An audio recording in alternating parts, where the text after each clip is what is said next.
Hello friends, तो फिर से एक बार स्वागत है आप सबका हमारे चैनल पीके क्रिएटिव नॉलेज में। तो आज हम पढ़ने वाले हैं पार्ट ऑफ स्पीच और इसके टाइप्स कितने होते हैं इसको अच्छे से देखेंगे। तो अगर आप सभी लोग चैनल पर नए हैं तो चैनल को सब्सक्राइब कर दीजिए और चलिए शुरू करते हैं।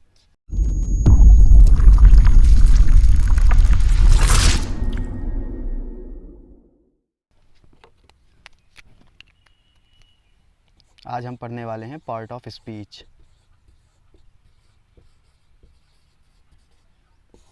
पार्ट ऑफ स्पीच को हिंदी में कहते हैं शब्द भेद। अब पार्ट ऑफ स्पीच पढ़ने का क्या फ़ायदा है, मतलब कि इससे हम कोई भी शब्द अगर देख पाएंगे तो हम जान जाएंगे कि वो शब्द संज्ञा है, सर्वनाम है कि क्या है, मतलब कि उसमें शब्द की क्या क्या होने की पॉसिबिलिटी होती है, हम सब कुछ जान जाएंगे। तो शब्द भेद पढ़ने के यही तरीके होते हैं, कुछ है ज़रूरी इंपॉर्टेंट चीज़ें। तो पार्ट ऑफ स्पीच के 8 प्रकार होते हैं। पार्ट ऑफ स्पीच के 8 प्रकार होते हैं। चलिए हम सबके नाम से देखते हैं। पहले नंबर पर तो आता है नाउन। नाउन किसे कहते हैं? तो किसी व्यक्ति, वस्तु या स्थान के नाम को नाउन अर्थात संज्ञा कहते हैं। अब जैसे कि किसी इंसान का नाम मोहन हो गया या फिर राम हो गया, या तो किसी इंसान का नाम है तो ये नाउन है। और किसी व्यक्ति या फिर वस्तु, तो वस्तु पे हम चेयर लिख सकते हैं या फिर टेबल, तो ये सभी वस्तु के नाम हैं, तो ये भी संज्ञा है। और किसी स्थान, जैसे कि हम आगरा, दिल्ली, किसी व्यक्ति, वस्तु या स्थान के नाम को संज्ञा कहते हैं। तो संज्ञा समझ गए होंगे आप लोग। अब चलिए दूसरा पार्ट देखते हैं।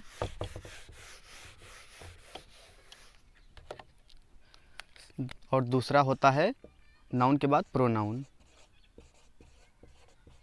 प्रोनाउन को हिंदी में कहते हैं सर्वनाम। और तीसरा होता है वर्ब, जिसको हिंदी में कहते हैं क्रिया। चौथा एडजेक्टिव, जिसको हम लोग कहते हैं क्रिया विशेषण।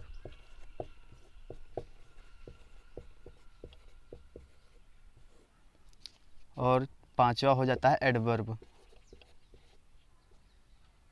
सॉरी, एडजेक्टिव मतलब क्रिया विशेषण नहीं, खाली विशेषण होगा। एडवर्ब मीन्स होता है क्रिया विशेषण, इसको कहते हैं हिंदी में क्रिया विशेषण।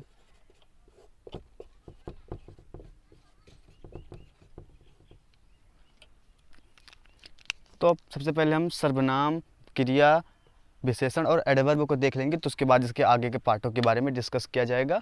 तो सबसे पहले हम देखते हैं प्रोनाउन क्या होता है। तो जो शब्द संज्ञा के स्थान पर प्रयोग किए जाते हैं उन्हें सर्वनाम कहते हैं। अर्थात जैसे कि अब मोहन है, ये तो नाउन है।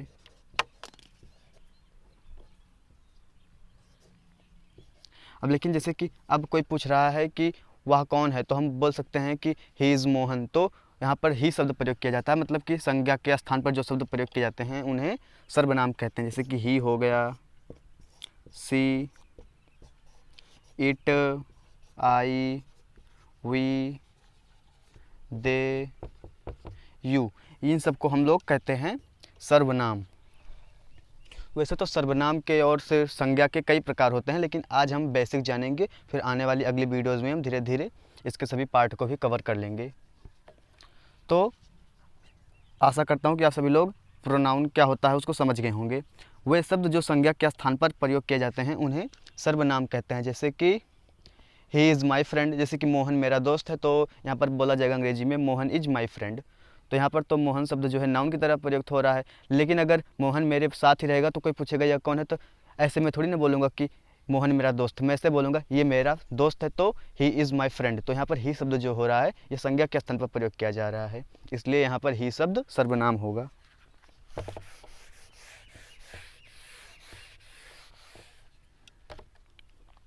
उसके बाद अब तीसरा हम लोग देखेंगे वर्ब। वर्ब का मतलब क्रिया। तो ऐसा कोई शब्द लिखा हो जिससे कि किसी काम के होने की बातें दिखाई दे रही हो, पॉसिबिलिटी दिख रही हो, तो वहाँ पर वो शब्द क्रिया होता है। अब क्रिया किसे कहते हैं यहाँ पर देख लीजिए। जैसे कि अब प्ले हो गया, प्ले, रन या फिर वॉक। तो आप देखिए प्ले शब्द, ये तो है एक शब्द ही, लेकिन इससे क्या काम दिखाई पड़ रहा है। प्ले का मतलब होता है खेलना, तो इस शब्द से यहाँ पर एक काम हो रहा है, खेलने का काम। और फिर दूसरा रन, रन मीन्स क्या होता है, दौड़ना, तो यहाँ पर दौड़ने का काम। और वॉक मीन्स टहलना, तो यहाँ पर हर जगह पर अलग अलग काम हो रहे हैं। तो इन सभी शब्दों से किसी न किसी काम को दिखाया जा रहा है। तो ये शब्द होते हैं वर्ब। और वर्ब के भी मेनली 2 पार्ट होते हैं, और लेकिन अगर सभी प्रकारों को देखा जाता है तो 4 प्रकार होते हैं। इसको हम आने वाली अगली वीडियो में देखेंगे, जिसमें हम वर्ब के बारे में अच्छे से डिस्कस करेंगे।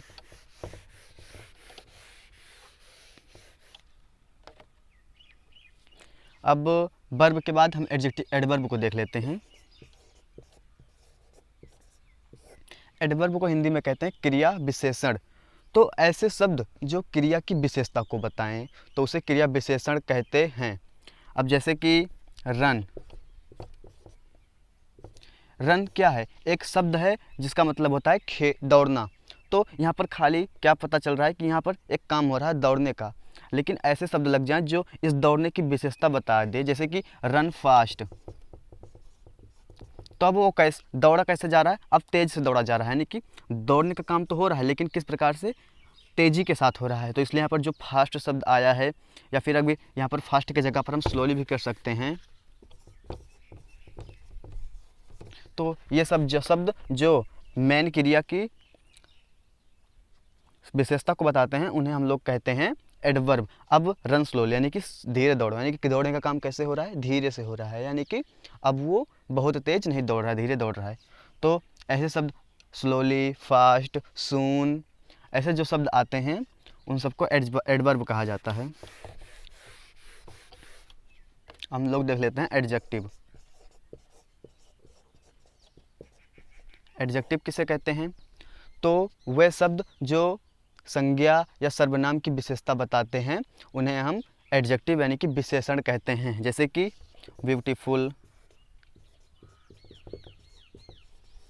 या फिर बैड, या फिर क्लीन। अब जैसे हम नॉर्मली लिख सकते हैं कि सी इज़ ब्यूटीफुल। तो यहाँ पर सी क्या है, सी एक सर्वनाम है, यानी कि प्रोनाउन है। तो ये जो ब्यूटीफुल शब्द है ये सी के लिए आया है कि जो सी है वो बहुत ब्यूटीफुल है। तो यहाँ पर प्रोनाउन की विशेषता बताई जा रही है। तो ये शब्द जो नाउन या प्रोनाउन की विशेषता बताएं, यहाँ पर सी के स्थान पर हम कोई नाम भी लिख सकते हैं, जैसे कि मीरा लिख दिया जाए तो ये नाउन बन गया। तो चाहे प्रोनाउन हो या नाउन हो, नाउन या प्रोनाउन शब्दों की जो विशेषता बताता है उसे हम कहते हैं एडजेक्टिव। वैसे कि कर सकते हैं कि दिस रूम इज, बैड शब्द को मिटा देते हैं, दिस रूम इज क्लीन। अब दिस रूम इज क्लीन यानी कि यह कमरा स्वच्छ है। तो यहाँ पर जो दिस रूम आया है ये एक प्रोनाउन है, और यहाँ पर क्लीन शब्द जो है उसकी विशेषता को बता रहा है कि कमरा कैसा है, स्वच्छ है। तो यहाँ पर यह भी एक एडजेक्टिव हो जाता है। तो आशा करता हूँ कि आप लोगों को वीडियो अच्छी लग रही है। अगर आप लोगों को वीडियो पसंद आ रही है तो वीडियो को लाइक और चैनल को सब्सक्राइब कर दीजिए।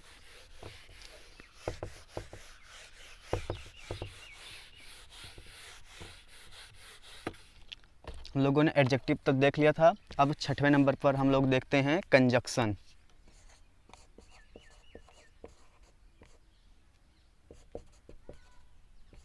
कंजक्शन का मतलब होता है संबंध सूचक अव्यय, इसका मतलब होता है संयोजक। और फिर 7वें नंबर पर आता है इंटरजेक्शन।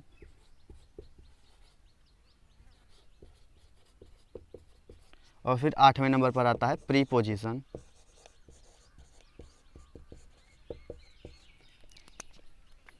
तो यहाँ पर जो कंजक्शन शब्द आया रहता है, जो कंजक्शन होता है इसके बारे में पहले देखते हैं। कंजक्शन का मतलब होता है संयोजक। संयोजक का मतलब जोड़ना, यानी कि जो जोड़ने का काम करे। तो जहाँ पर कोई शब्द आया हो जो 2 या 2 से अधिक वाक्यों को जोड़ता है वहाँ पर संयोजक होता है। जैसे कि एंड हो गया, बट हो गया, बिकॉज हो गया। ये सब जो होते हैं ये सब कंजक्शन के अंतर्गत आते हैं। इसके ऊपर हम एग्जाम्पल देख सकते हैं, जैसे कि he is poor, but honest, he is poor but honest. तो सेंटेंस है he is poor but honest, यानी कि वह गरीब है लेकिन ईमानदार है। तो यहाँ पर इस सेंटेंस को और इस सेंटेंस को दोनों को जोड़ने के लिए यहाँ पर बट शब्द का यूज किया गया है। तो इस प्रकार हम देख सकते हैं कि जो यहाँ पर बट है ये जोड़ने का काम कर रहा है, इसलिए एक कंजक्शन है। उसी तरह अगर हम एंड देखें तो जैसे कि देख सकते हैं कि he is weak and he is ill, यानी कि वो बीमार है एंड कमज़ोर भी है, तो ही इज़ इल एंड वीक। तो यहाँ पर हम देख सकते हैं कि यहाँ पर एंड शब्द आया है, तो जो दिखा रहा है कि वह बीमार भी है और गरीब मतलब कि कमज़ोर भी है। तो ये तो हो गया कंजक्शन।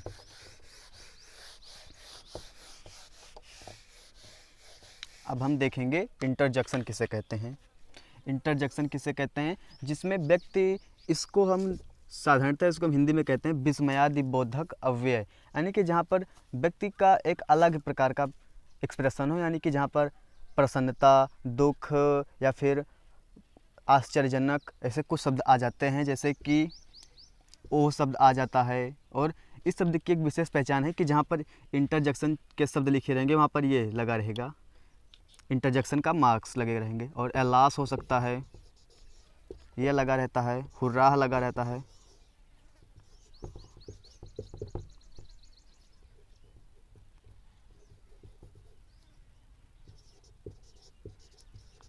और ब्रेवो लगा रहता है।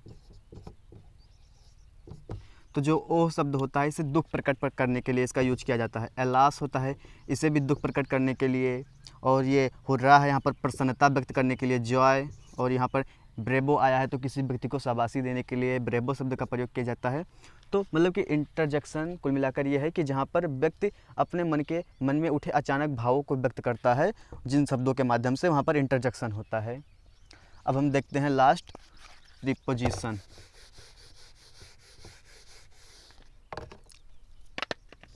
प्रीपोजिशन, जिसको हिंदी में हम लोग कहते हैं संबंध सूचक अव्यय, यानी कि जो वाक्य के दो उपवाक्यों का संबंध एक में दिखाता है उसे हम प्रीपोजिशन कहते हैं। जैसे कि ही जंप्ड